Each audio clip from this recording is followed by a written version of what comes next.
Bienvenidos a todos. Mi nombre es Guadalupe Reynoso y soy la coordinadora del curso de nivelación de la carrera de Filosofía y tengo el enorme gusto y agrado de, en esta ocasión, moderar uno de los paneles en el marco de las jornadas de derechos humanos. Y antes de hacer la presentación de cada uno de los panelistas que nos acompañan hoy, quisiera decir algo sobre estos paneles sobre derechos humanos. Es una actividad que la facultad organiza hace ya muchos años. Quien organizó por primera vez estos paneles fue Graciela Bieber, quien es alguien muy importante para los cursos de nivelación y para cómo estamos entendiendo ahora los cursos de nivelación.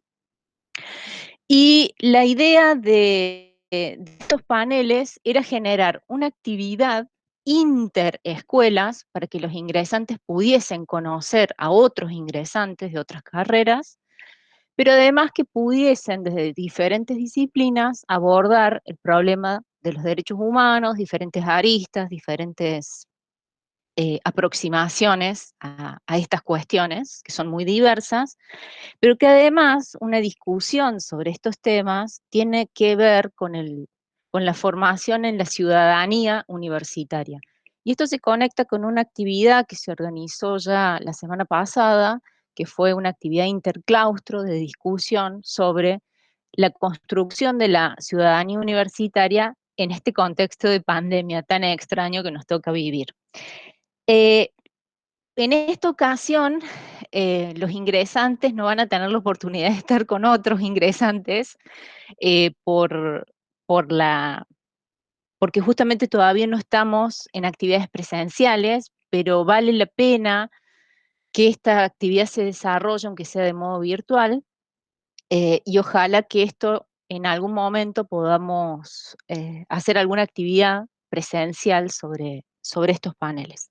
Lo que a mí me toca hoy es, con muchísimo gusto, presentar a tres personas que representan tres áreas, digámoslo así, de la facultad. Quiero decir, tienen una inserción también en la facultad, no solamente porque han sido exalumnos o son profesores, etcétera, sino que trabajan como parte de la facultad, de quienes conducen la facultad. Y quien va a hablar primero es Javier López, que forma parte del programa de Género, Sexualidades y Educación Sexual Integral. Javier ahí nos va a explicar un poquito el porqué de este programa y cuándo se inició. Después va a hablar Iván Aguilera, que forma parte del área trans, travesti y no binaria. Y luego Valeria Aymar, que también forma parte del programa de Género, Sexualidades y Educación Sexual Integral y es docente de la Escuela de Ciencias de la Educación. Con esto le doy la palabra a Javier para que comience. Bueno, buenos días, bienvenidas a todos. Mi nombre es Javier López y estoy a cargo de la coordinación, como dijo Guada, del programa de Género, Sexualidades y Educación Sexual Integral. Pero antes de pasar a trabajar específicamente sobre el programa o a presentarlo, a mí me gustaría tomar esta cuestión del acceso a derechos, a derechos humanos, pero también a derechos dentro de la comunidad universitaria, pensando a la comunidad universitaria como una institución que se crea en el 1600 y pico, 1613, la Universidad Nacional de Córdoba, viene creada con una arraigambre jesuítica, ¿sí? Lo que ya nos dice que desde el momento fundacional de la institución, ¿sí?, hay una posición estructural patriarcal bastante fuerte y que se ha sostenido a lo largo del tiempo. Es una institución que recientemente, o en los últimos pocos años, ha incorporado dentro de las prácticas y la academia este acceso a derechos, a una vida libre de violencias y discriminaciones, a identidades no binarias y disidentes. Y yo quería arrancar de ahí porque esta institucionalización ha sido un largo proceso de luchas históricas para que nuestra comunidad universitaria finalmente pueda concebirse quizás como un espacio libre de violencias de género. Ustedes imagínense que desde ese 1600, recién en la década de 1950, empiezan a egresar las primeras mujeres de la universidad, y en el año 2007, ¿sí? Estoy haciendo un salto muy raudo, digamos, pero para que vean que recién en el año 2007 se crea un programa a nivel central, ¿sí? De la universidad a nivel central, programa de género, pero se crea ese programa que depende de la Secretaría de Extensión, ¿sí? En el año 2007. Eso a nivel central. Recién en el 19, o sea, el año pasado, hace 2 años, ese programa que está dentro de Extensión, y digo programa que está dentro de Extensión porque, y la importancia del cambio a unidad central de políticas de género, radica en que, siendo un programa, cualquier decano o decane puede sacarlo como programa, ¿sí? Ya institucionalizado como una unidad de política de género, es más complejo sacarlo y se ha instalado por lo menos a nivel rectoral. No sé si esto se comprende porque son ingresantes, pero es muy importante.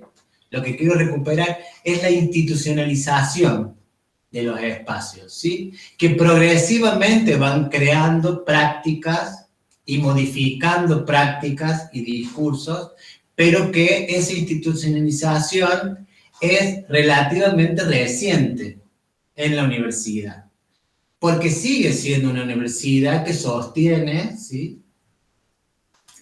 Machismo, misoginia, ¿sí? Que sostiene prácticas patriarcales y que los movimientos de mujeres, movimientos trans, travestis, de feministas, han ido a la vanguardia de lo que ha sucedido en la universidad, por lo menos desde mi punto de vista, ¿no? O sea, los movimientos, como siempre, van moviendo significaciones y sentidos en la sociedad que la universidad ha tardado bastante en incorporar. Incluso la categoría género ha sido compleja de trabajar, ¿sí?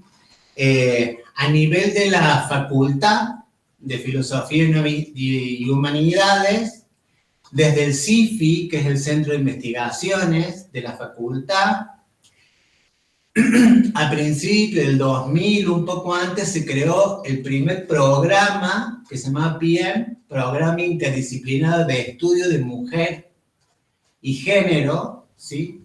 Ahí aparece la palabra mujer.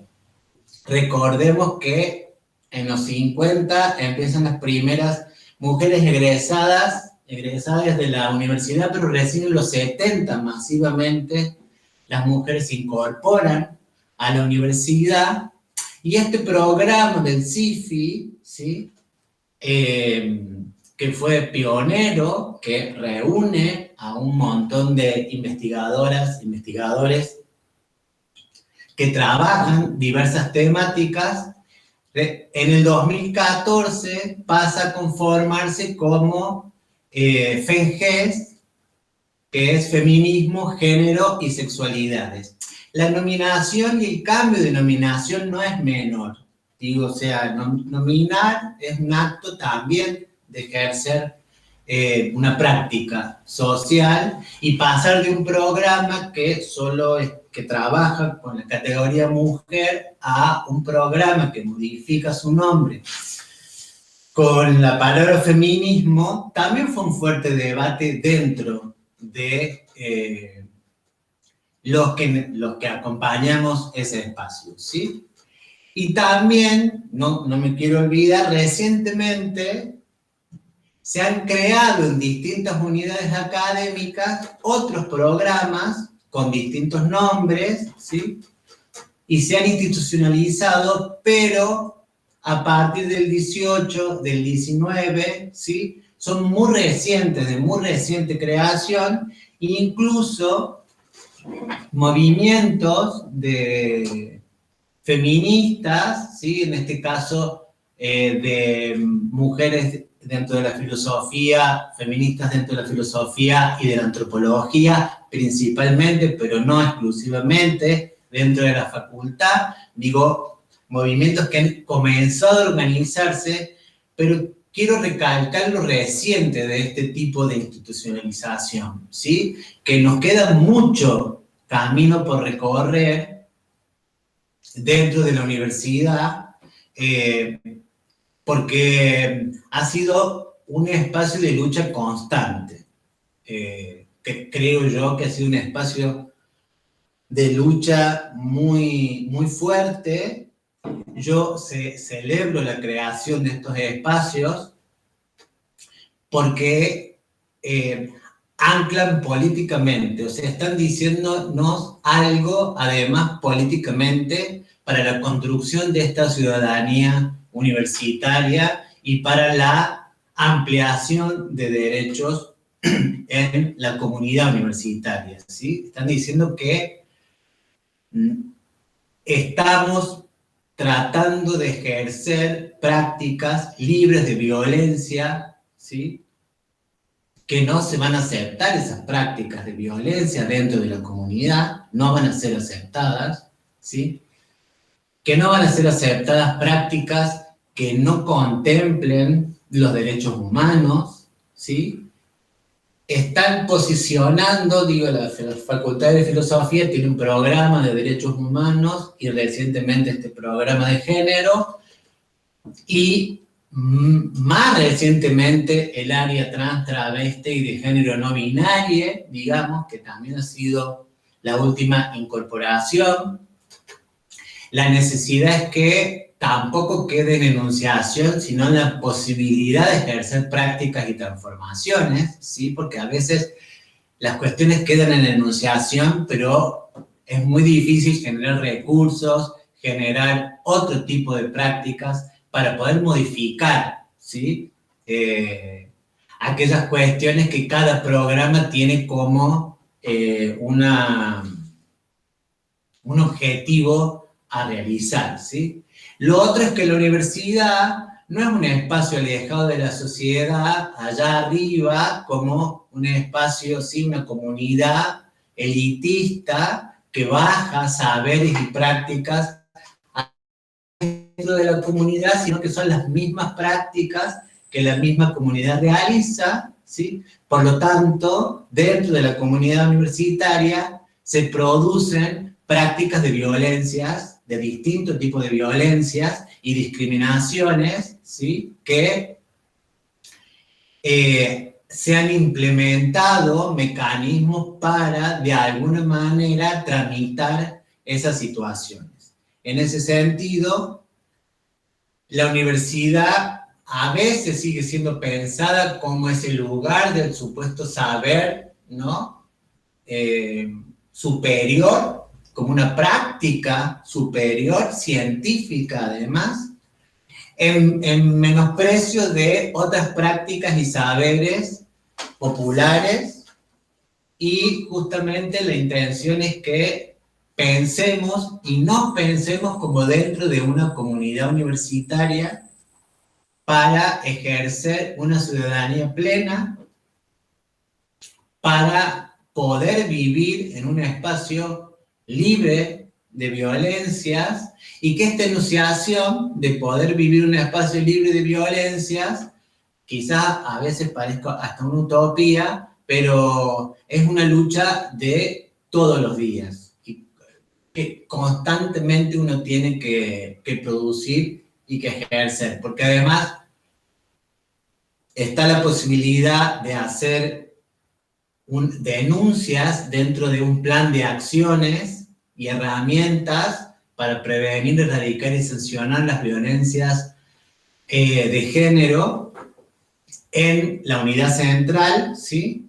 Que depende de la unidad central, pero el programa específicamente, en el primer año de su implementación, se ha visto como muy demandado en relación al acompañamiento, ¿sí?, de situaciones de denuncias por violencias entre compañeros, entre docentes y alumnos, ¿sí?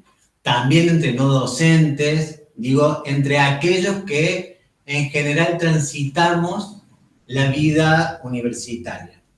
Esa demanda ha sido muy fuerte en el primer año de implementación del programa, muy difícil, además porque eso depende también de una política implementada desde el rectorado y específicamente de esta unidad central de política de género, donde a veces la celeridad en este tipo de temas, que es muy importante, no sucede, entonces pasan muchos años, ahora se ha hecho una modificación reglamentaria y esperemos que haya algún avance en ese sentido, pero es un proceso muy complejo porque además tiene que ver también con un discurso, ¿sí?, de abogados, ¿sí? Y que no necesariamente todos conocemos o manejamos ese discurso de abogados y ahí se ponen en tensión esos saberes y en discusión, ¿no? Porque también hay un discurso dentro de la legislación muy androcéntrico que es necesario revisar a la luz de los aportes feministas, que no solamente son desde el activismo, sino también construcciones teóricas desde posiciones académicas. Lo último que voy a decir es que dentro del programa, digamos, logramos para transversalizar de alguna manera o introducir de alguna manera alguna perspectiva de política feminista en el curso de ingreso. Se hizo ya 2 años, un año se hicieron talleres vivenciales y un segundo año ya se hizo más una cuestión teórica que nos va a hablar después Valeria. Este año, por la cuestión de la virtualidad, lo estamos trabajando de esta manera y dentro de otras actividades que ha realizado el programa, a mí me interesa destacar que estamos trabajando también con la realización de una cartilla de HIV y ESI, porque consideramos, ¿sí?, que el VIH, no HIV, siempre es VIH, digamos, siempre se lo piensa desde el ámbito de la salud, ¿sí? Y nunca o pocas veces se trabaja lo subjetivo, la subjetividad, la convivencia de personas con VIH. Hay muchos temas de desconocimiento, por ejemplo, la relación indetectable intransmisible.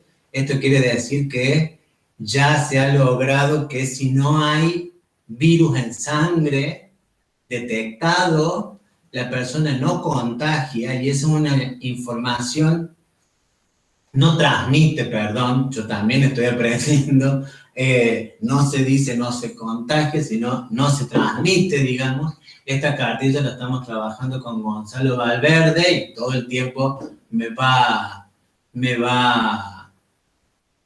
deconstruyendo en las nuevas prácticas, porque cada palabra tiene un sentido como lenguaje, y sí nos pareció muy importante pensar al HIV no solo como el uso de preservativos, como forma de preservar, sino, bueno, transmitir subjetivamente cómo son distintas experiencias de gente que vive con HIV, como son aquellas cuestiones invisibilizadas sociales históricamente y que invisibilizadas tienen un carácter político. Digo, lo que no se nombra tiene un carácter político, ¿sí? Entonces, que haya mucha gente que, por ejemplo, no conozca lo indetectable e intransmisible, tiene que ver, ¿sí?, con que se está invisibilizando ese discurso socialmente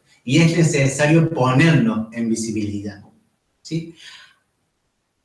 ¿Se entiende? Porque no hay políticas que estén trabajando ese tipo de temáticas. Por eso nos parecía muy importante relacionar la ESI no solo desde el campo de la salud, sino también del campo de la educación, para poder avanzar dentro de esa temática que corresponde al programa, que es la ESI. Te hago un breve comentario y una pregunta que por ahí me parece que puede cerrar parte de lo que hacen en el programa. Creo que todo lo que presentaste es muy amplio, muy interesante, sobre todo esto último, que también conecta una pandemia con otra, ¿no? La pandemia rosa, en el momento que vivimos, y es muy interesante sobre todo pensar que las instituciones son también espacios de lucha y de transformación, y de que por eso es importante la participación de los estudiantes nuevos en los procesos para transformar la universidad. Y eh, simplemente me gustaría decir una cosita como parte del colectivo feminista de la Escuela de Filosofía, porque este 8, se creó la red de colectivas feministas que tiene que ver con crear espacios colectivos para pensarnos desde nuestras disciplinas, eh, pensarnos también como docentes, como trabajadoras, como estudiantes, como egresadas contra las violencias de género. Y esto me parece que se va a ir replicando en otras disciplinas. Pero lo que quería preguntarte es lo siguiente. A veces se discute mucho sobre feminismo, sobre la palabra punitivismo, que es por ahí una discusión muy interna de los feminismos, pero a lo que voy es cómo el programa de género y sexualidad, sobre todo para los ingresantes, tiene que ver con espacios de acompañamiento, de prevención, de formación, y no solamente un espacio donde uno busca una sanción.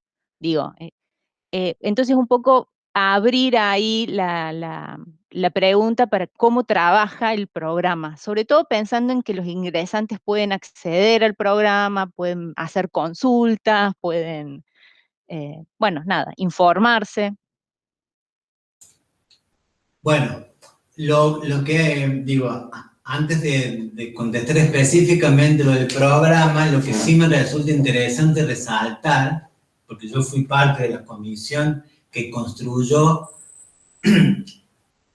no se construyó un protocolo en la UNC, un protocolo sobre actuación de violencias de género con solo una cuestión, como decía vos, Guada, de denuncia y sanción, sino que se construyó un plan de acción integral que tiene que ver con la posibilidad de capacitación, monitoreo, investigación, ¿sí?, con otras áreas que no son solamente la posibilidad de generar una denuncia y una sanción. El programa empezó trabajando con el tema del ingreso, en poder abrir un poco a las preguntas y a cierta capacitación. Lo cierto es que yo debo admitir que fue fuerte la demanda en relación a la asistencia, ¿sí? Yo ya lo sabía por otras compañeras de arte y de sociales que ya habían construido su espacio y me dijeron te va a llover la demanda porque de asistencia. Y la verdad que aún que uno quiera, para mí debería diversificarse en muchas otras cuestiones, Pero ese proceso, ese camino de tomar esa demanda es seguir, acompañar, digo, también es un proceso difícil, complejo, a veces la persona decide no hacer la denuncia y seguir el expediente, acompañar ese proceso lo mejor que se pueda, y durante ese año ha sido, por eso ha sido tomado, yo digo, el programa por ese tipo de situaciones. Luego hemos ido tratando de implementar en un año distintas cuestiones con el cursillo de nivelación, distintas otras actividades que sí me parece que tienen que ser actividades de capacitación, de poder trabajar las temáticas. Los otros días hubo un encuentro de las agrupaciones estudiantiles, y uno de los comentarios de una persona en el chat fue, bueno, pero las mujeres también golpean a los varones, ¿no? La típica, digo, bueno, ya tenemos que desandar esos caminos, ¿sí? Ya tenemos que pensar la violencia como una cuestión estructural, ¿sí? Donde las mujeres han sido históricamente ubicadas en un lugar de opresión, ¿sí? En esa relación de poder, y no es lo mismo y no puede considerarse en igualdad de condiciones, ¿sí? Lo que plantean muchas veces por resistencia a otro tipo de discursos, ¿sí? Y que es necesario ese tipo de capacitaciones. Por supuesto que la Facultad de Filosofía cuenta, ¿sí? Con cursos que trabajan estos temas. Por caso, el curso que da Eduardo Mattio, Guadalupe Molina, Marina Tomasini, que es interesantísimo, digo, uno de esos cursos, digo, pero todavía falta, es necesario, y a veces el programa queda chico porque absorbe mucho esa demanda que a veces yo digo que es como una explosión también, digo, es como, bueno, es lo que sucede históricamente, digo, bueno, hay un espacio donde ir a denunciar, y bueno, y se empieza a ejercer también ese derecho, sin avalar el punitivismo absoluto, ¿se entiende? Sí, se entiende perfectamente y me parece que, por supuesto que es importante tener un espacio donde hacer la denuncia, o por lo menos presentar lo que sucede, y pensaba que la institución no se agota en eso, y por eso es tan importante, por ejemplo, la participación de nuestra segunda panelista, de Ivana Aguilera, con la creación de esta área de trans y género no binario, para justamente favorecer la transformación de nuestra universidad. Sí. Bueno, buenos días a todas, todos y todes. Bueno, yo soy Ivana Aguilera, encargada del área trans, travesti y no binarias de la Facultad de Filosofía y Humanidades. Esta área fue recientemente creada, fue creada en el año 2019, en octubre de 2019. Y voy a hacer como un retroceso para contar cómo se llegó a la creación del área. En el año 1997 se hizo el tercer encuentro nacional de organizaciones LGT, que en ese momento solamente éramos 3 siglas, en la cual fui una de las organizadoras, desde la organización que había fundado en el año 90, que se llamó ACODO, Asociación contra la Discriminación Homosexual, la primera organización de diversidad sexual visible en Córdoba. Bueno, con esa organización hicimos el tercer encuentro a nivel nacional, vuelvo a decir, en Córdoba, algo que nos costó muchísimo, muchísimo, muchísimo. Quien nos albergó fue la Facultad de Filosofía y Humanidades, en los salones también de la Facultad de Psicología, la antigua. Y bueno, en ese marco, como personas trans, sin los estudios formales, empecé a transitar el ámbito universitario y entendí que era ahí donde yo tenía que estar, que era ese el lugar donde yo tenía que estar, porque es de ahí donde salían los formadores, los que van a formar a las generaciones futuras y a las presentes, pero sobre todo a las futuras. Entonces empecé un campo territorial, a trabajar el ámbito universitario, que era muy, muy, muy agresivo, muy violento, estamos hablando de los años 90, pero siempre acercándome a los centros de estudiantes, siempre trabajando con los otros estudiantes de la Facultad de Filosofía, y bueno, y poder empezar a visualizar y a poner en temática el sistema de nuestras problemáticas, ¿no es cierto?, de las personas trans y travesti. En el transcurso de esos años, en el año 2015, en conjunto con el Centro de Estudiantes al Frente, trabajamos un sistema de becas, porque veíamos que les poquites estudiantes trans y travesti que estaban ahí no podían acceder a las becas. Entonces logramos conseguir 6 becas para trans y travesti, algo que nos pareció mucho porque no teníamos 6 estudiantes trans y travesti universitarias.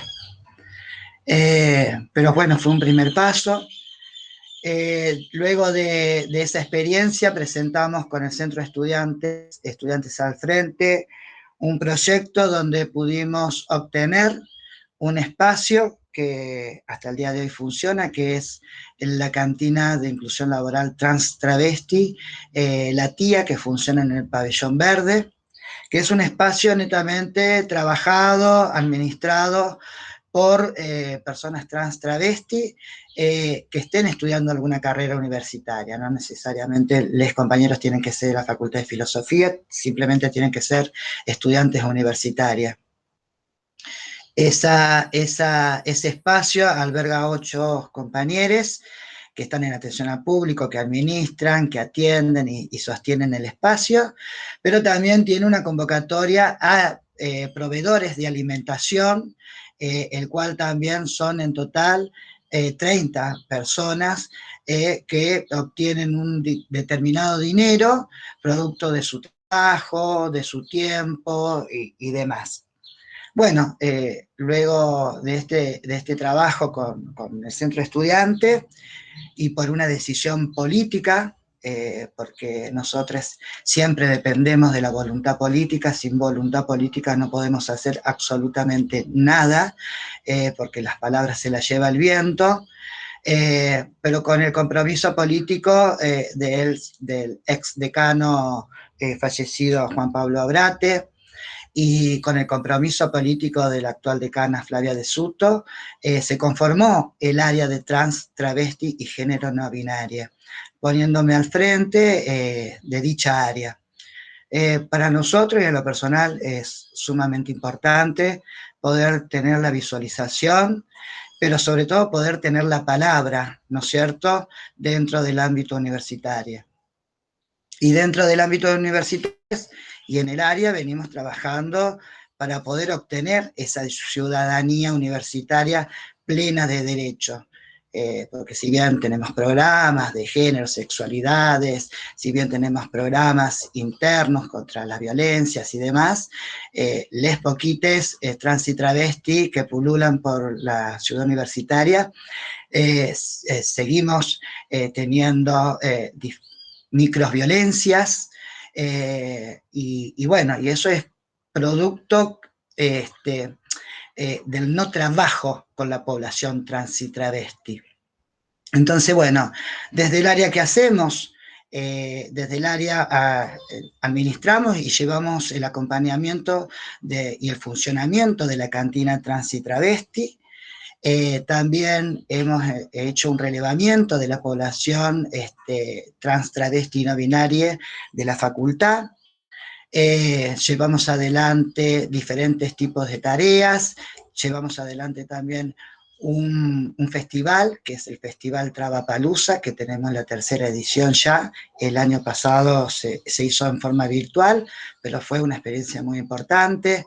Este festival lo que busca es también siempre la visualización, el empoderamiento y el poder ejercer esa ciudadanía universitaria, donde se arma un festival donde empezamos muy temprano a la tarde con una feria, donde van feriantes, trans, travestis, no binarias y demás, donde muestran su arte, lo que hacen, van artistas, tenemos una hora donde se hacen lecturas de poemas, bueno, se hacen muchísimas actividades durante el Travapalooza, y a la noche, luego que se terminan y se cierra la facultad, tenemos un festival de música donde también se visualizan artistas trans, travesti, no binarias, y lo que buscamos desde el área es eso, poder visualizarnos, poder empoderarnos, poder utilizar un espacio que siempre fue vedado para la población trans y travesti, que es el espacio universitario, y donde también podamos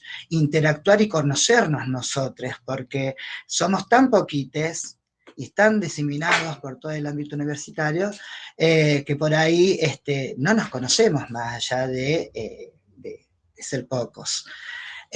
Bueno, el área no solamente hace esto, sino que acompañamos a los pibes, a los egresantes trans, travesti, no binarias, los acompañamos, bueno, en su paso por el ámbito universitario, para que puedan hacer su tramiterío como corresponden. Generalmente se encuentran con muchas dudas, y bueno, nosotros interactuamos con las demás áreas, con las demás secretarías, y acompañamos a los estudiantes para que de alguna manera pierdan el miedo que conlleva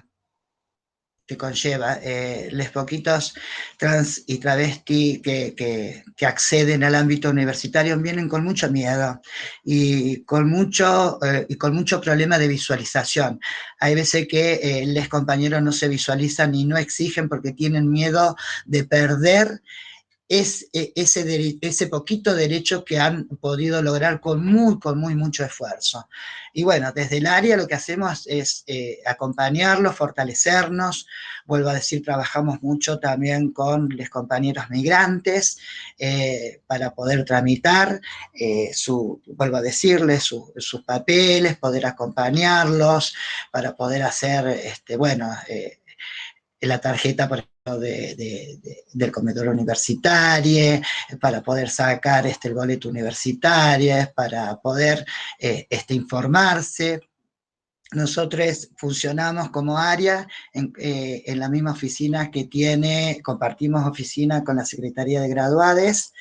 Y bueno, es un espacio donde también nos cobijamos, porque no es solamente un área donde hay una persona y de ahí salimos, no, es un centro también de reunión, donde les pibes se acercan, si necesitan la computadora para hacer algún tipo de trabajo, está a su alcance, y siempre está preparado el espacio para que les compañeros puedan acceder, charlamos, bueno, nos comunicamos entre nosotros y nos vamos fortaleciendo unos a otros. El año pasado, con el tema de pandemia, nos encontramos con que la cantina Trans y Travesti no pudo abrir, y nos encontramos con que teníamos 35 compañeros que quedaban sin ningún tipo de entrada económica, que si bien no es un sueldo inmenso, pero sí es una ayuda muy importante, lo que los chicos hacen con su esfuerzo dentro de la cantina. Y bueno, nos encontramos con esa problemática, y personalmente pensé que hacíamos, porque los pibes me preguntaban, tía, ¿qué hacemos? Y bueno, también hablando con la decana Flavia de Suto,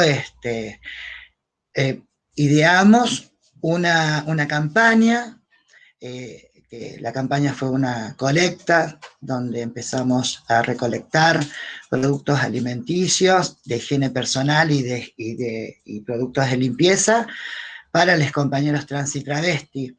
Y bueno, el área se encontró que no solamente teníamos que sostener a 32 compañeros del ámbito universitario, sino que por fuera del ámbito universitario también nos encontramos con mucha dificultad, porque la población trans y travesti dentro y fuera del ámbito universitario carece de muchísimas cosas. Bueno, así que en ese marco nos encontramos sosteniendo a 60 compañeros,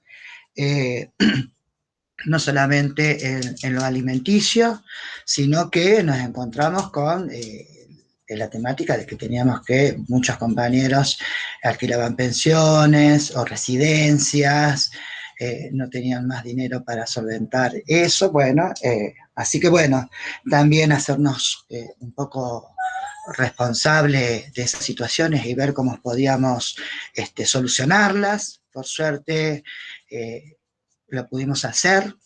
Cuando tuvimos un poco de respiro con la pandemia, muchos compañeros pudieron migrar a sus lugares de origen porque tenían que irse con su familia, porque el sistema ya no daba más.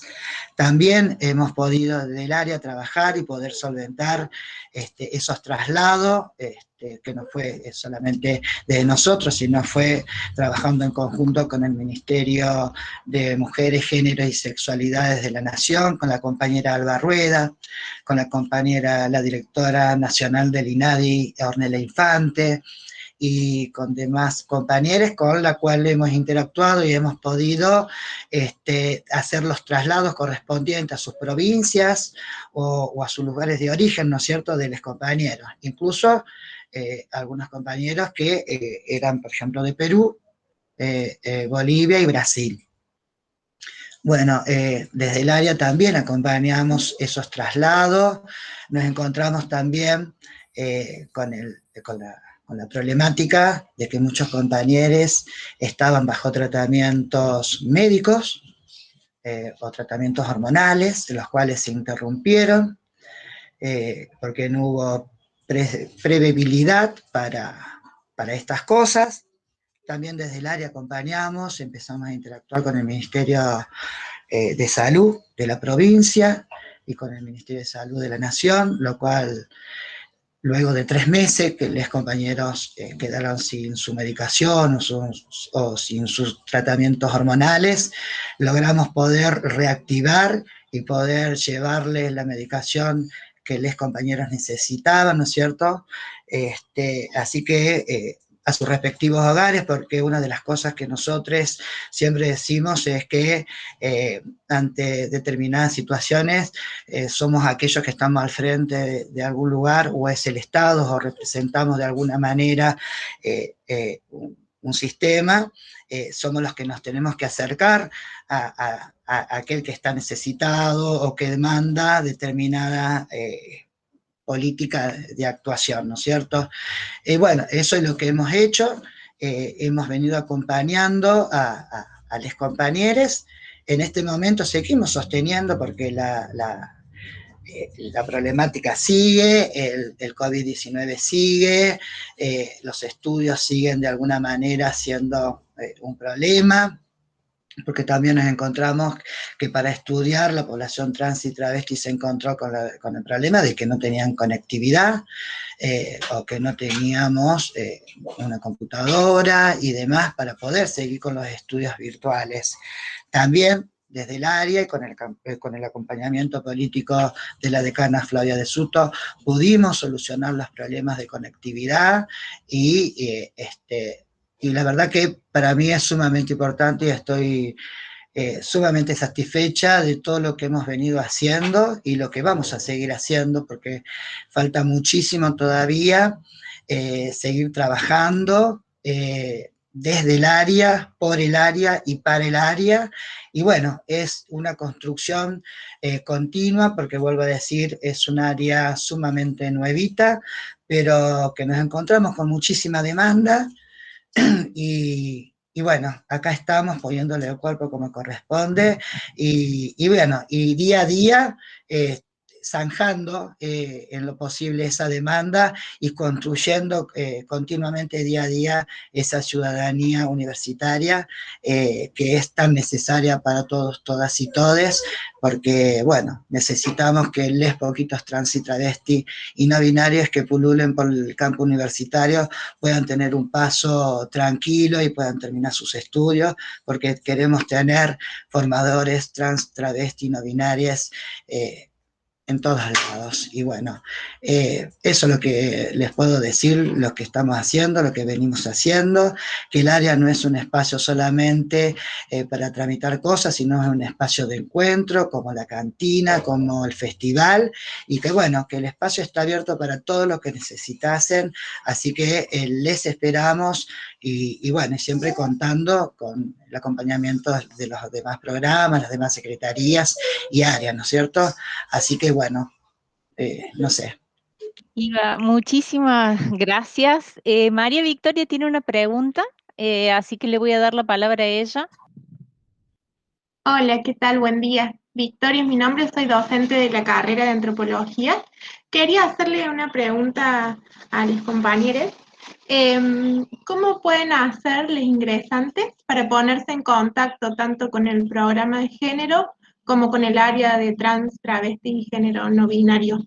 Me parece una pregunta como más de orden práctico o operativo, pero que creo que es importante para quienes estén mirando los paneles.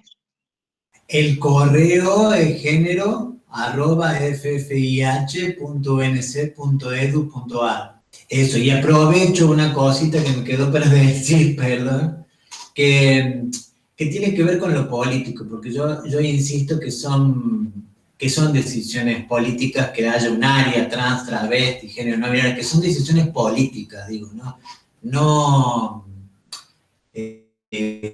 son posiciones, incluso que haya un programa que, así como decía Ivana, se ha ido fortaleciendo y se ha ido trabajando en pos de las dificultades en relación a la pandemia. Bueno, en el programa últimamente se ha creado, digo, esto no necesariamente atañe a los ingresantes, pero posiblemente si continúa el programa, se ha creado una beca desde la CECIP, ¿sí?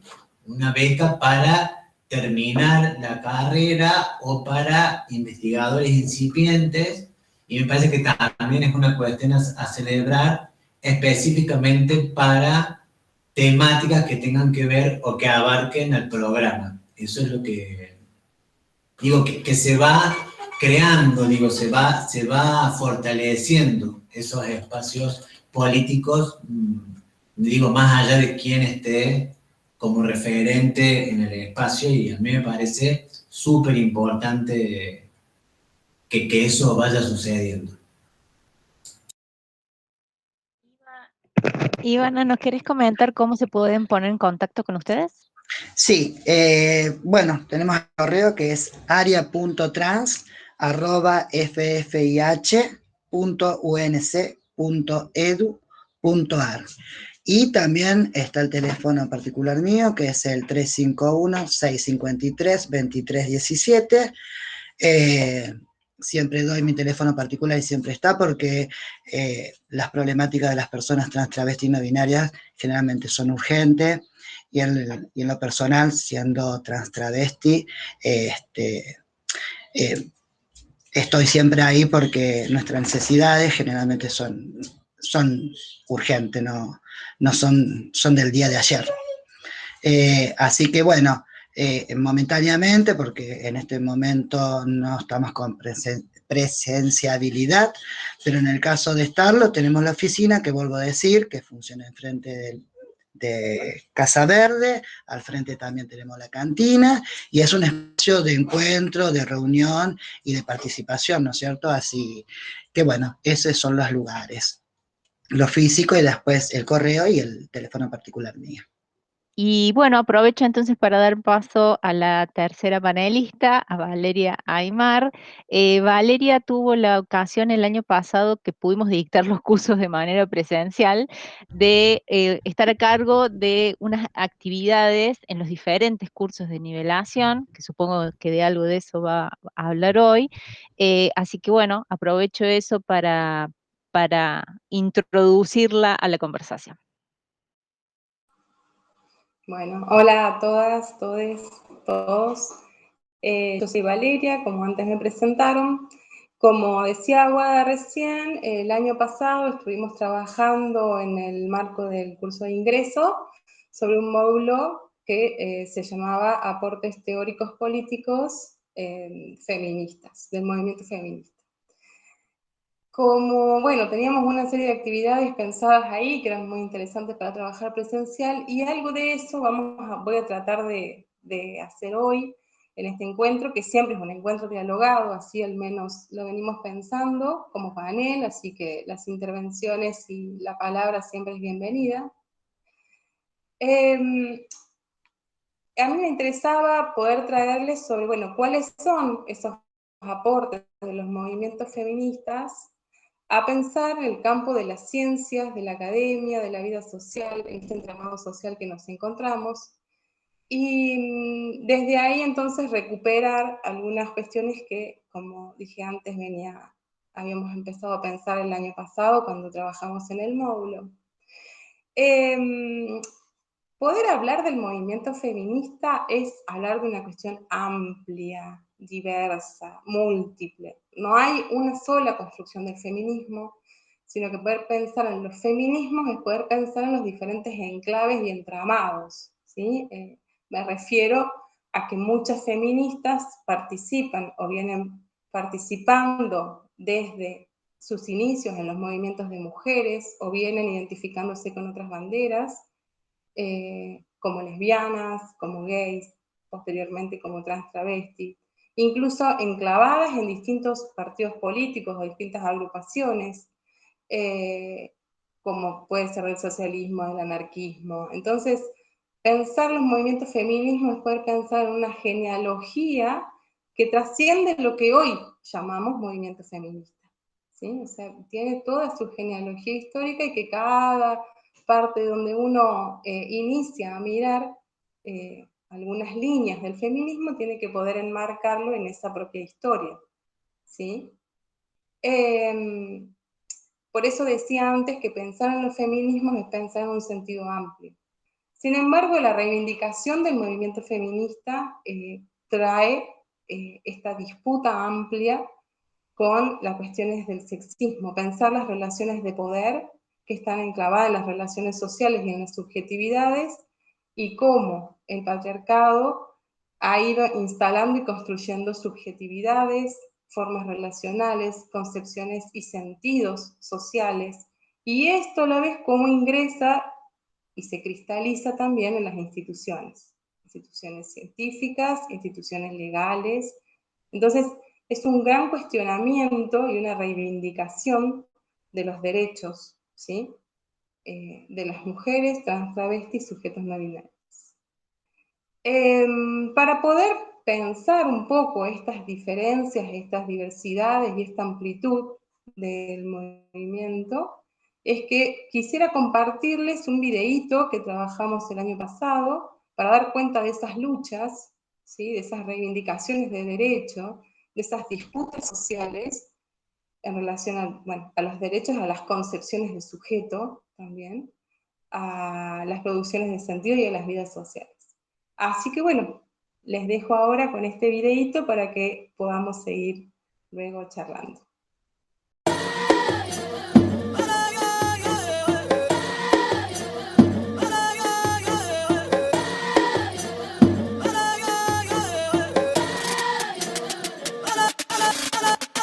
Conciencia cósmica de herencia mágica, buscando en la sombra los rastros de mi alma, aprendiendo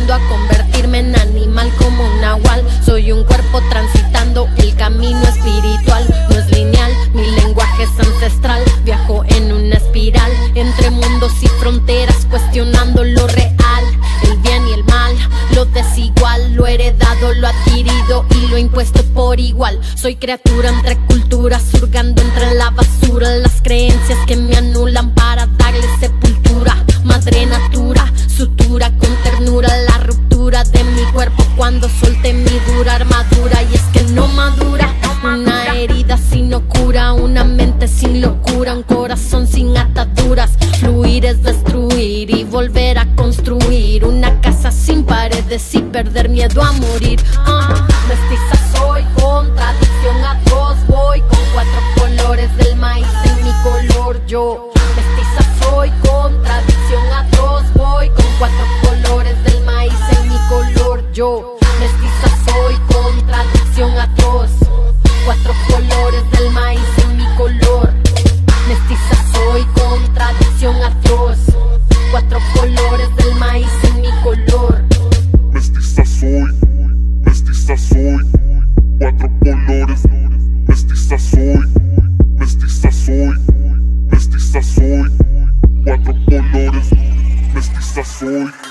Buscar mi identidad en una sociedad racista, la mente colonialista instalada en mi pupila. El reflejo en el espejo me devuelve lo que creo. Si no moldeo mi alma, yo lo harán los modelos eurocéntricos, falocéntricos, que convierten mi experiencia en un objeto exótico, pintando las culturas como algo folclórico, restándole lo subjetivo a los modelos teóricos. Quisieron que callara la herencia de mi sangre, quisieron que olvidara la violencia a mi madre, pero no pudieron quitarnos el fuego interno, el eterno conocimiento, las señales en los sueños. Por eso defendemos nuestra tierra y sus secretos con los 2 puños en alto y en el alma amuletos, con la fuerza del volcán, el rugido del jaguar, la fuerza de guerrera y espíritu animal. Mestiza soy, contradicción atroz, voy con 4 colores del maíz en mi color yo. Mestiza soy, contradicción atroz, voy con 4 colores del maíz en mi color yo. Mestiza soy, contradicción atroz, 4 colores del maíz en mi color. Mestiza soy, contradicción atroz, 4 colores del maíz en mi color.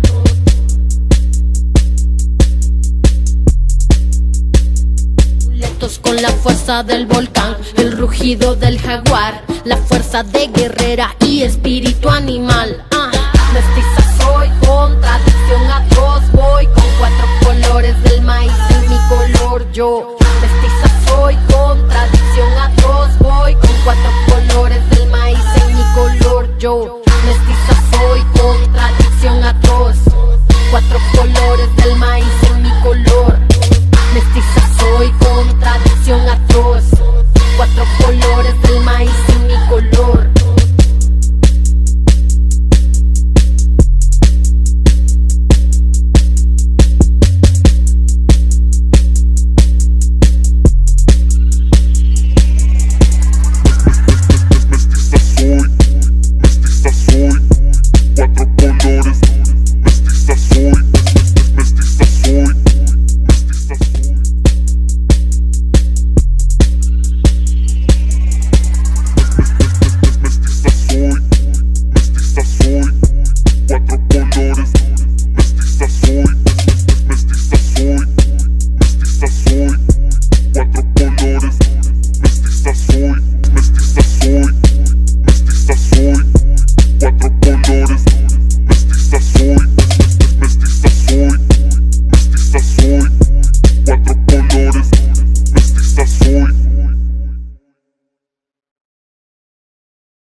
Ahí estamos. Listo, después del videíto, la intención era poder, que cada quien pueda ver en esa recuperación de algunas imágenes que seleccionamos al momento de editarlo y de armarlo, si hay algunas personas, algunas consignas, algunos eventos, algunos hechos históricos que les resulten significativos, que les hayan hecho resonar algo de la historia de los feminismos, de las luchas de las mujeres, del movimiento trans, travesti, no binario, intersex, queer, poder ir viendo si hay algo de esas marcas que ustedes puedan reconocer en este video, para poder ir pensando esta diversidad y este movimiento que va siendo el movimiento feminista, ¿no? Porque cuando hablamos del movimiento estamos hablando de este permanente cambio, de esta permanente tensión, no solo en términos sociales, lo cual es muy importante, y que ahora voy a entrar un poquito en eso, sino también al interior del movimiento feminista, ¿sí? O sea, no crece linealmente, sino que en los distintos enclaves de les sujetos se van armando diferentes construcciones y diferentes demandas que tienden a las reivindicaciones de derechos, que tienden a ofrecer autonomías, que tienden a la búsqueda de mayores libertades.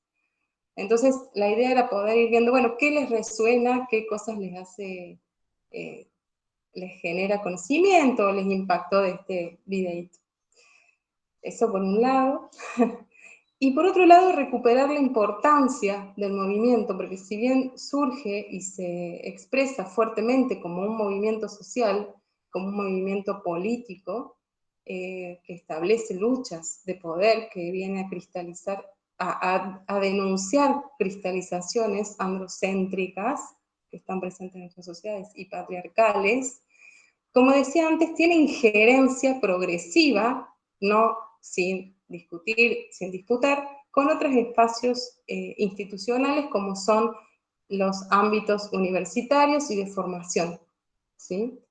Entonces, como veníamos viendo recién con Javi y con Ivana, no ha sido fácil, no ha sido solamente una cuestión de voluntad política, sino que ha sido también un espacio de disputas. Y ha sido un espacio de disputas al interior de la propia academia, ¿sí? De personas que han estado trabajando y que se han estado formando desde los movimientos, y a la vez cómo los movimientos pujan a las instituciones para poder incorporar estos nuevos saberes, ¿sí? Estas producciones de sentidos que se hacen desde otros lugares, desde otros saberes. Los movimientos, el movimiento feminista, como se nombra en singular, como decía antes, viene a disputar construcciones de sentidos, porque tiene que ver con cómo las instituciones nos formamos, cómo las instituciones leemos académicamente, a quiénes leemos, qué saberes se nos transmiten en la academia, qué saber aparece como autorizado y válido. Incluso a veces ni siquiera cuestionamos esos saberes, porque está tan naturalizado en nuestro haber que nos cuesta mirarlo o ponerlo en tensión. Entonces, lo que vienen a hacer los aportes feministas es justamente a decir, alerta, acá hay experiencias que no se están nombrando, acá hay luchas de poder, eso significa la invisibilización de ciertos saberes, significa que hay ciertos saberes que directamente se están excluyendo de la academia. ¿Sí? Significa que hay ciertos saberes que no son considerados válidos o que están siendo subordinados porque no son importantes.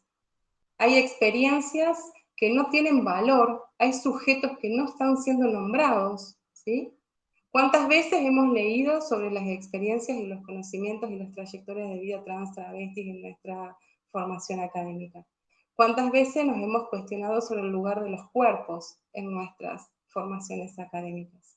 Desde miradas que sean descoloniales, desde miradas que sean feministas, desde miradas... Eso va ingresando progresivamente en la academia, ¿sí? Hoy podemos contar con algunos espacios que se están institucionalizando en las currículas, desde algunos seminarios, desde algunas formaciones específicas curriculares, desde algunos contenidos en algunas currículas, pero la intención es poder ir tratando de integrar eso como una forma de conocimiento tan válido como otros que hemos recibido, ¿sí? Y esas son discusiones que nosotros también tenemos que dar al interior de nuestra formación.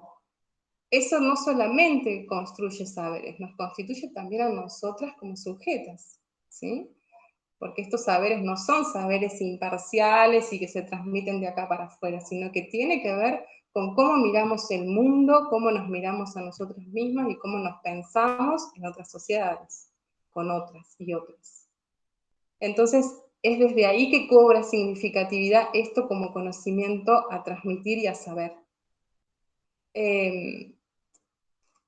Los aportes que vienen a traer los movimientos feministas o los saberes feministas desde la perspectiva de género, sobre todo, como decía antes, a cuestionar esas relaciones de poder jerarquizadas, ¿no? Jerarquizadas, donde se pone el saber androcéntrico, que es un saber masculinizado, ¿sí? El saber masculinizado o el saber que siempre vino de la mano de construcciones simbólicas, ¿sí? Aquí quiero hacer una diferencia importante, ¿sí? Porque cuando hablamos de esos saberes masculinizados, ¿de quiénes han aparecido en esos lugares de poder? Siempre han aparecido la voz de un sujeto que se reconoce como varón, con acceso a determinado saber, a una posición de clase, a un sujeto en una etnia y raza específica. Digo, hay todo un enclave, hay toda una urdimbre en ese saber, ¿sí? Androcéntrico, por eso se llama así, que se vuelve como la autoridad. Entonces, lo que nos vienen a aportar los movimientos feministas es a decir, no, hay otras sujetas que están escribiendo, hay otras experiencias de vida, hay otros lugares políticos que se están viviendo y que no están siendo enunciados. Pensemos en cuántas veces leemos sobre el lugar de las mujeres trabajadoras de casa particulares o lo que llamamos las amas de casa, o cómo todas esas cuestiones que también son económicas no las leemos, no las vemos, ¿sí? Aparecen como experiencias no dichas, o no tematizadas, por lo menos. Entonces, lo que vienen a aportar los movimientos feministas es a mirar otras experiencias, a dar voz a otras sujetas, a hablar sobre el lugar de la corporalidad y de la localización, del lugar situado. ¿Quién es el que escribe? ¿O quién es la que escribe? ¿O quién es el le que escribe? ¿Sí? ¿Quién es el que enuncia? ¿Quién construye ese saber? Entonces, ese lugar es sumamente politizado, porque da una versión de realidad que muchas veces la desconocemos o pocas veces la leemos y que a la vez nos permite formarnos en este pensamiento crítico, en un pensamiento que busca cuestionar cierto sentido de verdad, donde la idea es que existan o que puedan enunciarse los diferentes sujetos sociales. No sé si voy siendo clara. Entonces, los aportes que traen son aportes tanto epistemológicos, en el sentido de cómo se produce ese conocimiento, quiénes escriben, el lugar ontológico, quién es el sujeto de la enunciación, sobre qué sujeto se está hablando y sobre qué realidad se está hablando. También tiene aportes metodológicos, porque desde la metodología feminista se revaloriza el lugar de la experiencia y de los sentires. Algo que en la academia pareciera que está ausente, ¿no? El lugar de la razón siempre apareció como valorizado, el lugar de la exterioridad, de la objetividad, se habló durante mucho tiempo, ¿sí? De una objetividad neutral. Entonces, lo que viene a recuperar los movimientos feministas es este otro lugar, un lugar más narrativo, si se quiere, no únicamente, pero es uno de los aportes, ¿sí? También, bueno, por supuesto que todo esto es una posición política, ¿sí? Y es ético también en el sentido de que permite pensar cómo se van construyendo esas relaciones, cómo se construye la relación con esa construcción del conocimiento y cómo se construye la relación con los otros y las otras con quienes estoy hablando, ¿sí? No es un lugar de yo hablo en lugar de. Hay una autora que no voy a acordar el nombre, que dice de que en la literatura muchas veces se ha hablado sobre las mujeres, pero nunca han hablado las mujeres, nunca se ha recuperado la voz de las mujeres en primera persona, sino que el lugar de enunciación siempre estuvo puesto en otro lugar, donde yo, dice ella en primera persona, no me reconozco en eso que se dice. ¿Sí? Hay un lugar que está dicho desde una exterioridad, cuando se dice las mujeres son. Warning, cuidado con eso, porque somos las mujeres, porque somos las travestis, lee sujetos no binarios, o sea, no hay una única representación. Por eso también pensar el lugar de la localización es poder mirar no solamente la identidad sexual, la orientación sexual, la sexualidad en sí, sino también es mirar qué pasa con ese atravesamiento de clase, qué pasa con ese atravesamiento etario, cuando se habla de las niñas, de las jóvenes, ¿sí? Cuando se habla de determinadas sujetas, por ejemplo, ¿qué pasa con el movimiento, las mujeres campesinas? ¿Quién enuncia desde ese lugar y cómo construye ese conocimiento? Es sumamente político. Entonces, revalorizar no solo el lugar de las sujetas a quienes quienes se están disputando ese lugar de enunciación, sino también el lugar desde donde en otro enclave social. Esto que decíamos, clase, etnia, raza, etario, incluso de formación. ¿Sí? Formación, las mujeres universitarias también estamos en una situación muchas veces privilegiada respecto a otras en la presentación de conocimientos, en lo que se construye como saber válido, ¿sí? En ese sentido, también aparecemos representadas en un lugar diferencial. Durante muchas veces nos han nombrado, cuando hacemos trabajo comunitario de extensión, yo vengo un poco de esa línea, nos decían como las universitarias, ¿no? Eso marcaba un marco de distinción. Y eso hay que problematizarlo, porque ahí, en ese lugar, se construye un lugar relacional, ¿sí? Que hay que poder leerlo, para poder ahí construir conocimientos con otras, en esa interacción de saberes. Esa distinción a veces también hay que problematizarla, porque esa es una marca más. Entonces, lo que nos vienen a aportar los movimientos feministas es a ese cuestionamiento de las relaciones de poder, entendiendo que esas relaciones de poder se dan en un sistema capitalista, patriarcal, eurocéntrico y sobre todo heteronormado, que ese es otro término fuerte de la heterosexualidad obligatoria, donde se invisibilizan ampliamente otras identidades sexuales, otras orientaciones sexuales, otras prácticas relacionales, ¿sí? Otras producciones de saber, otra experiencia. Volvemos a decir esto, los movimientos feministas aportan a pensar desde otra localización del sujeto, desde otro lugar situado de los sujetos, de las sujetos, de les sujetos que están hablando, a revalorar el lugar de la experiencia, revalorizar, perdón, el lugar de la experiencia, a recuperar el lugar de la afectividad. Estas son algunas de las cosas que yo quería traer para compartir, porque muchas veces cuando leemos o cuando nos formamos o cuando tenemos la proyección universitaria de de lo que vamos a leer, de cómo lo vamos a leer, la transmisión de saberes aparece desde esos lugares ampliamente neutrales, ¿sí? Entonces, está bueno empezar a cuestionar, bueno, a ver, ¿quién es la autora? ¿De dónde viene? ¿Qué formación tiene? ¿Qué nos está diciendo? ¿Desde qué categoría se está parando para decir lo que está diciendo? Cuando dice género, ¿dentro de qué enfoque de género lo está mirando? ¿Sí? Pensaba también traer como aportes a esto que decía antes de cómo nos vamos formando, no solo en el lugar de los textos curriculares, sino también en las formas en que se construye esa transmisión, cómo se juega cómo ponemos en juego la afectividad, cómo reconocemos el lugar de la pasión, ¿no? De esa transmisión, sea en los libros, sea en el encuentro, sea en los vínculos, ¿no? Sin ser un lugar netamente neutral, sino qué lugar le damos a la afectividad, que también tiene que ver con cómo incorporamos el saber, cómo aprendemos, ¿sí? No solamente cómo se transmite, sino cómo aprendemos.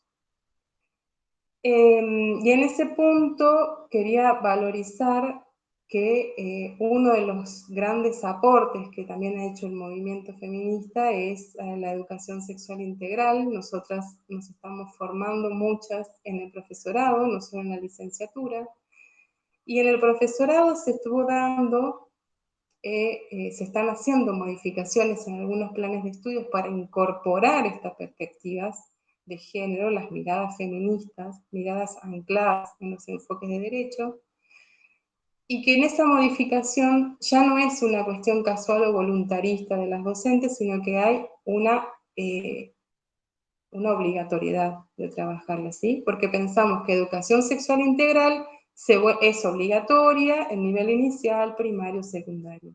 Y en las universidades nos queda todavía mucho camino por recorrer, pero que actualmente se están haciendo algunas modificaciones para que en los profesorados podamos incorporar de qué se trata efectivamente la educación sexual integral, ¿sí? Entendiendo que la sexualidad, bueno, no es una cuestión netamente física, genital y biologicista, sino que involucra otras áreas de la persona. Es una mirada integral de los sujetos, ¿sí? Entonces, me parecía interesante poder traer que los aportes feministas no solo tienen que ver con una cuestión de movimientos sociales que se dan en una sociedad para la transformación social, sino cómo esa injerencia ingresa en las instituciones, ingresa en nuestras concepciones de mundo, cómo miramos y leemos el mundo.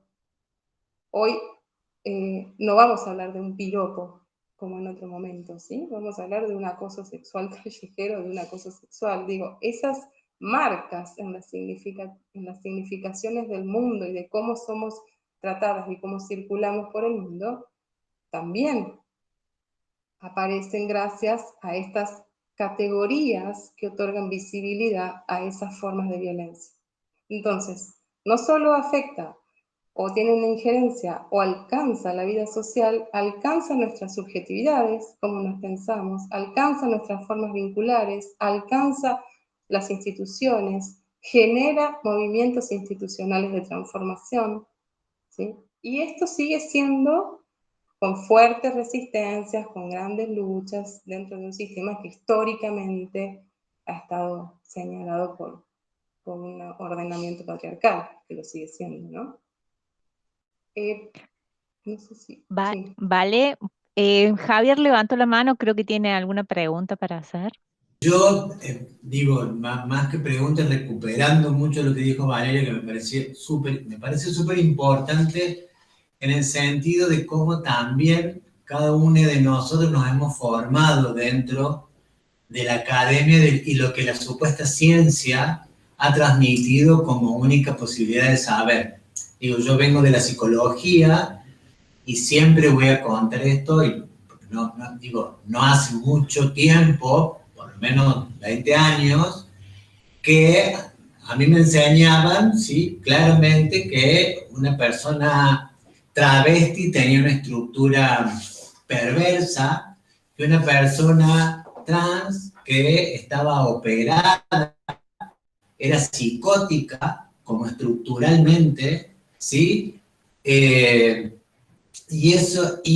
a la vez había sexólogos que nos daban clases de cómo a personas que habían nacido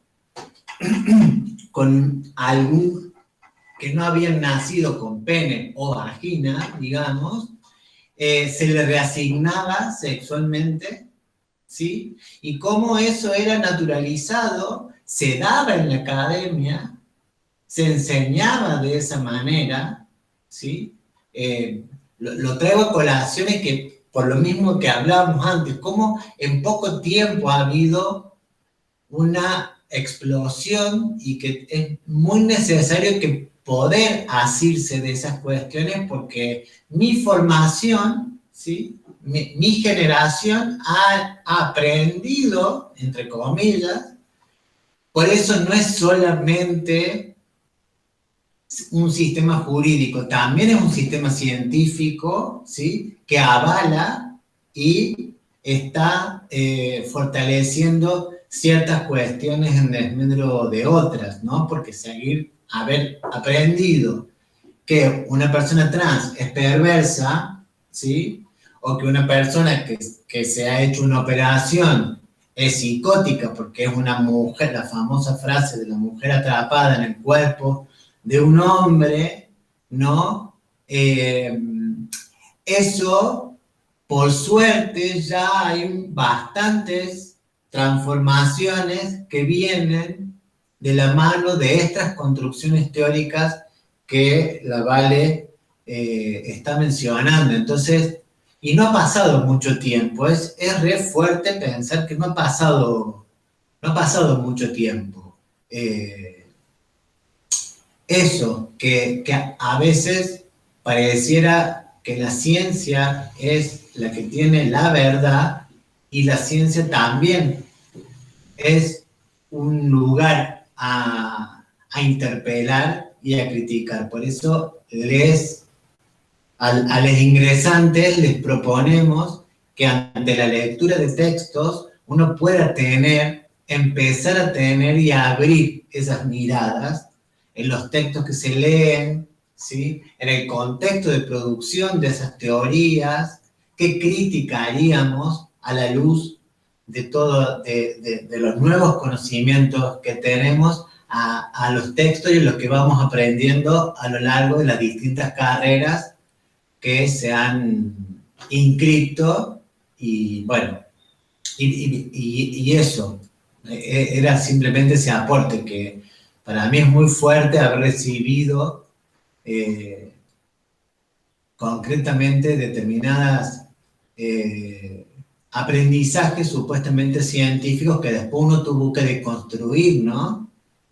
Gracias a activismo, gracias a Mauro Cabral en su momento, que deconstruyó muchísimo, gracias a muchos aportes del activismo social y al feminismo, que uno ha podido deconstruir ciertas prácticas y cuestiones que la academia nos ha impartido.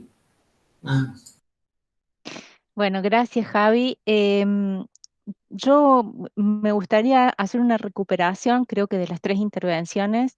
De última, tómenselo como un tiempo por si alguno quiere decir algo más como para un cierre. Pero lo primero que diría es que esto muestra la cantidad de dimensiones diferentes que tiene la universidad. Creo que las 3 áreas o las 3 intervenciones de hoy reflejan eso. Por un lado, el vínculo con lo social, el vínculo con una minoría, por ejemplo, como trans, travestis y género no binaria, y cómo la institución puede incorporar desde un área cómo dialogar con esa minoría para la ampliación de derechos y cómo esa minoría transita a la universidad. Un programa que nos acompaña en la convivencia, que intenta mejorar la convivencia dentro del ámbito universitario, y un poco el aporte de Vale, que tiene que ver con la universidad como productora de saberes. Bueno, ¿qué tipo de saberes estamos produciendo? Y vinculado al ingreso, que una de las claves del ingreso es la lectura y la escritura académica, me parece que es interesante lo que los 3 han podido decir, que es situar esa lectura y esa escritura, no solamente en una lectura y escritura, digamos, que podríamos decir de sospecha, en el sentido de tratar de entender desde dónde se dice lo que se dice, sino también desde dónde nosotros escuchamos lo que se dice. Nosotros también, como escuchas y como lectores, somos sujetos situados. Entonces me parece que esa actividad crítica, que ya tiene que empezar a darse en el curso de nivelación, los 3 panelistas desde diferentes lugares nos han dado muchísimos elementos para cuestionarnos como lectores, como escritores, como alumnos en la universidad. Si quieren, les doy un espacio como de cierre para cada uno de ustedes, y con esto damos por terminada la actividad. Quería retomar un poquito lo que estaba comentando Valeria. Hola, Vale. Y sobre lo que decía Javier, sobre la mirada que había, ¿no es cierto?, del ámbito académico, en este caso el de psicología, sobre que las personas trans, travestis, psicópatas, violentas y demás. Todavía sigue el pensamiento, no es algo que se haya diluido con el tiempo, todavía se sigue fomentando y teniendo la visión de que las personas trans, travesti y en este caso intersex, ponele, somos violentas, somos psicópatas y demás. Hola, te quiero ver con careciendo de todos los derechos habidos por haber desde niñez, si no vas a tener un carácter fuerte, si no te vas a plantar o demás. Pero bueno, desde las academias siempre se nos ha hablado, siempre se nos ha escrito, siempre se nos ha interpretado. Y yo voy a decir que los logros de la población trans y travesti, en este caso, son propios, son producto de nuestra visualización, de nuestros cuerpos, de nuestras luchas, de muchas compañeras que quedaron en el camino asesinadas, pero siempre poniendo el cuerpo y siempre dentro de la academia exigiendo tener nuestras voces, ¿no es cierto? Siempre, porque siempre se nos quiere tutelar, siempre tienen para decir sobre nosotros determinadas cosas. La academia no tiene conocimiento sobre lo que es la transexualidad o el travestismo o lo que es intersex. Generalmente nosotros siempre decimos, la academia cree, piensa, pero la verdad que en la medida en que nosotros no podamos estar, no podamos tener la palabra, no podamos escribir, vamos a seguir en lo mismo. Por eso la lucha tan importante de poder ocupar los espacios desde nuestros cuerpos, con nuestras vivencias, con nuestras escrituras y con nuestras palabras en primeras personas, para que todos, todas y todes podamos aprender uno del otro, ¿no es cierto? Es eso, simplemente, todavía seguimos con la lucha para poder ocupar los espacios y para que no, vuelvo a decir, no se los tutele. En el video veía una de las compañeras que es Maite Amaya, una compañera que ya no está, cordobesa, que una piba muy jovencita que se nos fue, con una fuerza y una polenta espectacular. La compañera Lara Bertolini, que está en la parte del ámbito judicial, con una cabeza muy importante. La compañera que es Marlene Guayar, también una compañera académica, también muy importante, que entre paréntesis comento, Marlene Guayar es mi sobrina. Y bueno, como todas las mujeres que aparecen, ¿no es cierto? No es gratuito ni casual esas mujeres que están en ese video. Todas están y han marcado un camino por producto de su lucha, ¿no es cierto? De sus cuerpos, de poner sus cuerpos y de aguantarse y llevar una mochila de mucha violencia, que todavía la seguimos padeciendo todas las mujeres seguimos padeciendo una violencia que es desde allá arriba, que es el patriarcal con el cual venimos luchando. Pero bueno, es eso simplemente, seguir fortaleciéndonos uno con otros y interiorizándonos todos y todas y poder trabajar en conjunto para poder tener otra humanidad y para poder convivir en una sociedad, ¿no es cierto?, que sea justa, igualitaria para todos, todas y todes. Nada más. Gracias por el espacio. Gracias, Ivana. Vale, vos querías comentar algo. No, yo me quedé, iba a ir por otro lado, pero con esto que trae Iva también me quedo pensando en esto de cuando hay una parte en el videito, una imagen que es de Susie Shock levantando un video, junto con Marlene, creo que dicen, no queremos ser más esta humanidad, o no queremos más esta humanidad. Entonces lo que es interesante ahí pensar es qué sentido de humanidad es el que está funcionando, o se está ejerciendo, qué clases de violencias y qué lugares de visibilidad, pero más que de visibilidad es de reconocimiento como sujeto, ¿no? Que no es menor, hay una cuestión de humanidad y de vida ahí, que es la que se está cuestionando. Entonces digo, esos sentidos, esas formas de enunciar las cosas nos están diciendo algo que construyen realidad, construyen vida. Por eso digo, la cuestión de los sentidos y de los saberes y de las significaciones no son menores en el sentido de cuando leemos, de cuando miramos, ¿sí? Y cuando a veces, porque muchas veces se cuestiona desde algunos lugares, las feministas son violentas, los movimientos de mujeres son... Bueno, ahí hay algo, hay que hacer 25 pausas y 37 pasos para atrás, para empezar a pensar qué estamos entendiendo, primero por violencias, y después o sea, mirar cuál es ese lugar de disputa que se está jugando ahí.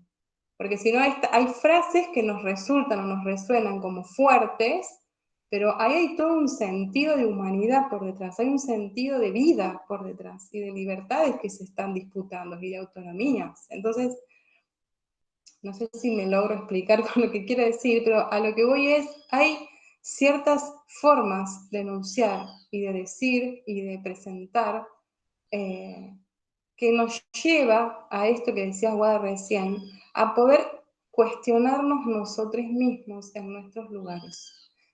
Mirar estos lugares de privilegio donde muchas veces estamos paradas, empezar a desarmar y desandar, y en este desarmar es poder encontrar otras formas de explicación. No es solamente me cuestiono gratuitamente, sino para poder encontrar otras explicaciones posibles, más inclusivas, más de reconocimiento de derechos, más justas, ¿sí? En este aporte a poder pensarnos como ciudadanas, como ciudadanos, como ciudadanes.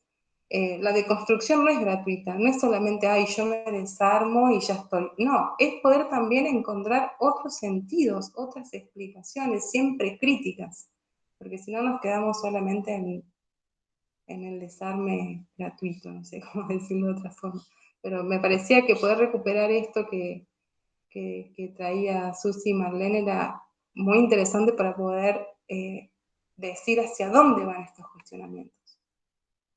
Nada más, agradecerles a todos.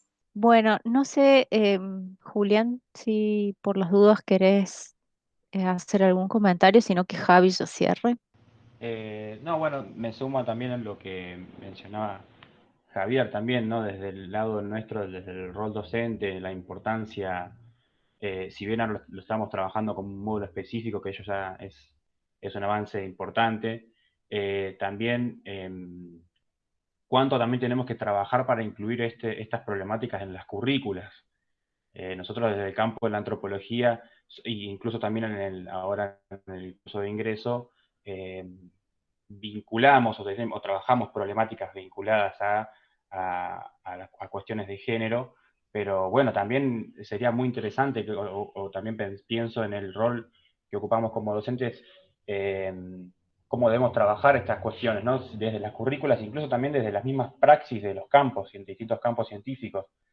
Y bueno, pensando en mi campo específico, que es la antropología, venimos de un campo fuertemente androcéntrico, ¿no? Que ha comenzado a descontracturarse, desestructurarse un poco, pero bueno, me quedó esta cuestión que mencionaba Javier, de cómo podemos trabajarlo, y bueno, y la importancia de incluir estas problemáticas desde la producción teórica, pero también desde la misma praxis que tenemos como profesionales. Completamente. Javi, ¿querés decir algo más? Sí, bueno, nada, para finalizar me parece, bueno, agradecerles el espacio, esperar que vuelva el módulo presencial, porque creo que el año pasado fue una experiencia bastante, el año pasado fue, yo no sé, tengo como una cosa con la pandemia, que fue una experiencia bastante interesante como puerta apertura, digamos, porque realmente la transversalización de una perspectiva de género en una currícula es muy difícil, ¿sí? Yo siempre digo, primero hay que ver qué material está reproduciendo micromachismos y está reproduciendo la invisibilización de las mujeres. Digo, ese es un primer paso que uno debería dar, ¿no? Y después transversalizar con perspectiva de género, siempre, porque a veces se nos pasa en la lectura muchas cosas que la academia sigue reproduciendo acríticamente, ¿no? Y creo que eso, recuperando una imagen, digo, tiene que ver con una intencionalidad, siempre para mí tiene que ver con una intencionalidad, que es la imagen esta que siempre tenemos en la memoria anclada de Agustín Tosco, ¿sí? y como en la imagen que presentó el video, la pancarta la llevan 2 mujeres. Y no es esa la imagen histórica que tenemos en la memoria presente. Entonces, ahí está cómo se recorta, ¿no? Cómo la cámara recorta, hace un recorte y muestra históricamente lo que se quiere mostrar. Y no que también en ese movimiento y lucha existían mujeres que son las que llevan en ese momento la pancarta. Digo, ¿dónde se pone el foco, la luz, diría Latour, dónde se focaliza, ¿sí? ¿Y qué queda en la sombra? ¿Qué queda en la oscuridad? Bueno, muchísimas gracias a los 3 en nombre de los cursos de nivelación y de ingreso, y me gustaría terminar con una frase que escribió Ivana en el chat: incluir para construir diversidad, donde se escuchen voces diferentes, ¿sí? Cada vez más voces diferentes. Muchísimas gracias.